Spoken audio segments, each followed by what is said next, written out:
Hey everyone, welcome back to the channel. Today we are doing an honest review of Slack in 2025, specifically comparing the free plan with the pro plan. If you are wondering whether you need really to pay for Slack or if the free version is enough, stick around because by the end of this video, you will know exactly which one works best for you. What is Slack?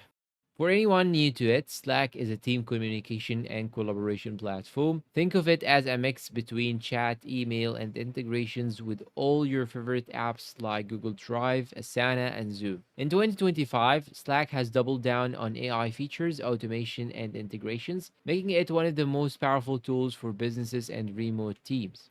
Slack free plan. So let's start with the free plan. Here's what you get: unlimited users and messages, but you can only access the last 90 days of history, 10 app integrations, which is enough for small teams, one to one video calls with screen sharing, basic file sharing, and now in 2025, Slack even gives free users limited access to Slack AI summaries, which is a nice touch. Who is this for? If you are a startup, small team, student group, or casual project, the free plan covers almost everything you need. But once you start handling bigger projects or need compliance features, you will hit its limits pretty fast. Slack Pro Plan.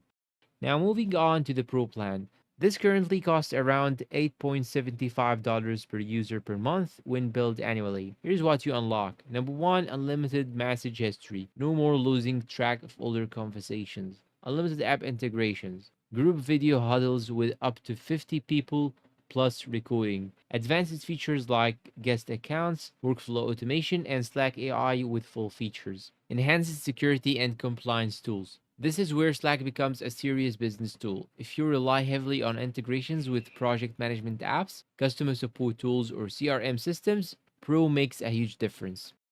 Free versus Pro, which is better?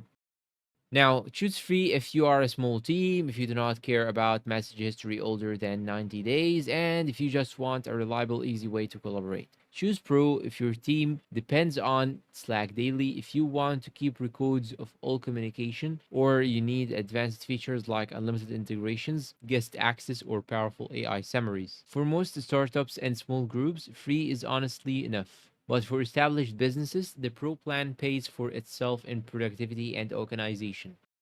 Conclusion. So there you have it, Slack Free versus Pro in 2025. To sum it up, Free is perfect for smaller, casual use. Pro is where Slack really shines for growing businesses and teams that need more power and flexibility. And now, what do you think? Which one are you going to choose? The free plan or the Pro plan? Let me know down below in the comments. And if you have any questions, I'm here. You can leave me a good comment. Thank you for watching and see you in a new comparison or review video.